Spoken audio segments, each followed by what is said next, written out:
come to the end of the regular season with one game last week against UL Monroe. What was the score? I don't remember. Something that happened. 3-0. Yeah, 3-0. I remember somewhere else and threw a one-hitter and struck out 15 and walked one. I remember that part. I remember I thought we should have hit a lot better than we did. A little frustrated with the offense was unique. We had 9 hits and 5 doubles. And we fell down running the bases. We fell down twice. We got hung out in a rundown. We had some really absolutely unexcusable and absolutely ugly base running. But on the other hand, we did have 5 doubles. So that was last week. And then we look forward to going to the Sun Belt Tournament this week and playing Game 1 against the winner of the 4, 5, and 8 seeds, which is Texas State, App State, and UL Monroe, I believe. So is it a good thing or bad thing that you played one game in Monroe? For RPI, I think it was a really good thing. You know, if we're playing, I think it was number 232 last week in RPI, which is not at all what you would like to see for your last weekend of the regular season.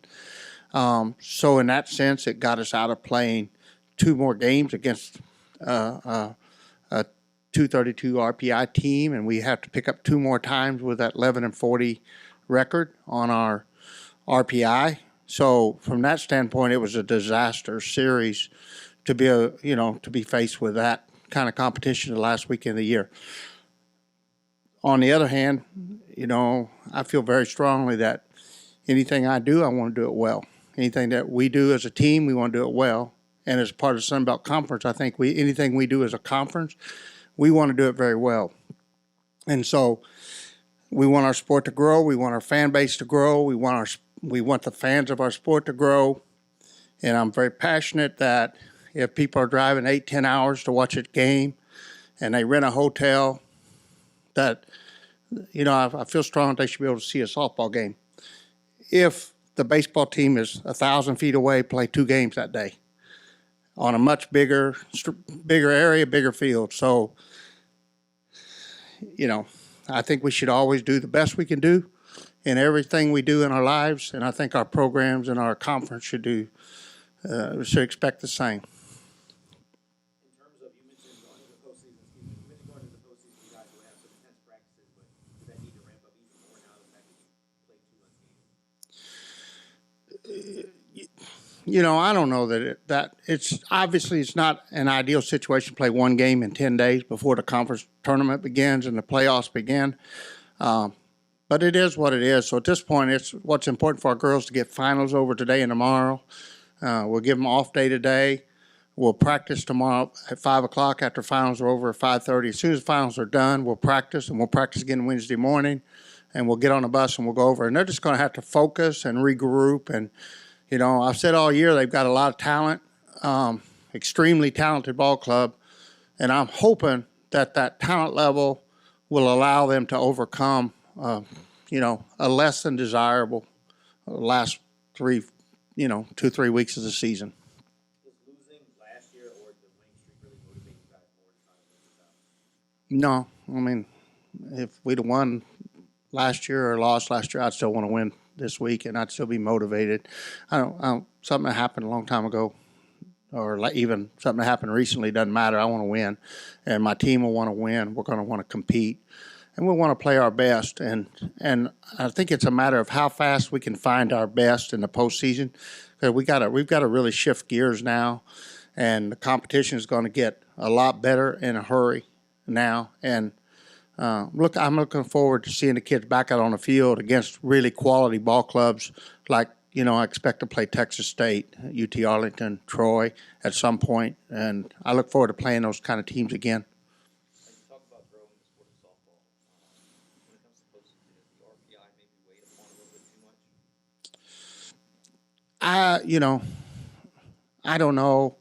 That would be up for somebody on the committee that's really researched that and thought about it a lot more than I have. I think RPI can be obviously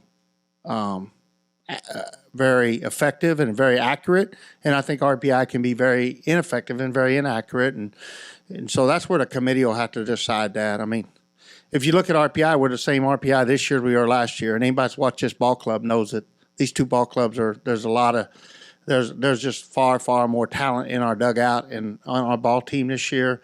It's not the same ball club. It's a much improved, much better ball club, but the RPI doesn't show that because the RPI reflects a lot of what your opponents and your opponents' opponents do. It doesn't solely reflect what your ball club does, and so it is what it is. But it's obviously a very good tool for the committee, and they're going to use it. It just depends how much they use it, I think, and where we'll end up. With the regular season done, I know you still have a ton of softball to play, but can you just talk about your emotions and how you're feeling with everything your team has accomplished? It's been a long season in a few ways, and a very short season in other ways. And I think I'm tired. I think I find myself like I'm really I'm a little bit more edgy than normal. And I think it's just a combination of a whole lot of things as the season's worn on me a little bit personally, and it's worn on me from a competitive standpoint. And then, the uncertainty and it's different playing in the Sun Belt. This is my second time through it, but this season is different than last season. And if you look at our schedule, we played a really tough March schedule in the Sun Belt, but then we had it backwards. We'd like to start out and play the weaker teams first and the best teams last. And the way it worked out with this conference schedule, we played the better teams first and the weaker teams last, and then we didn't even play some of those. So there's a lot of uncertainty as we go into postseason. I'm trying to stay calm and just do what I can do and control the controllables. But yeah, it does worry me a little bit as we go in and how fast we can find our best selves. If you had any unresolved issues, position, second base or whatever, did one game do anything, or are you still kind of in the same position you were going in? Yeah, I'm thinking.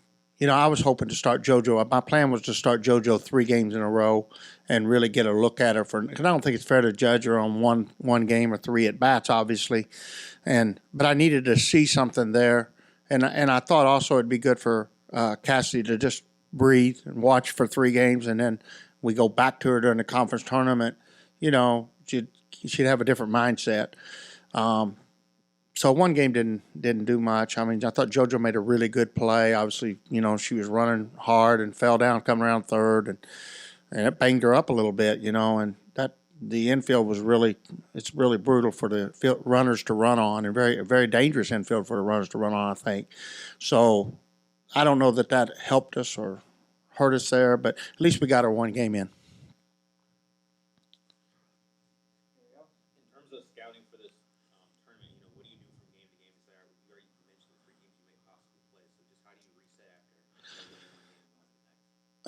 I think it's where our will to win as a team we're gonna want to win, and they're a competitive bunch of girls. That's the one thing I can tell you about this team is they want to win. They're going to fight hard. We're going to scrap, and if we go down, we're going to go down fighting hard. So I think we just rely on that and don't overthink anything. Just trust it and get them all out there and let them compete, and that's what we'll do.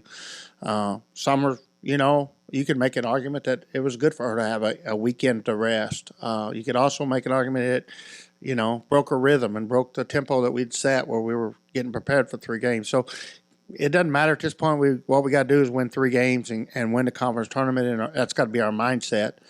And, I think once we step on that field and they throw the first pitch, we'll compete. And do you think you guys have to win it all to have a chance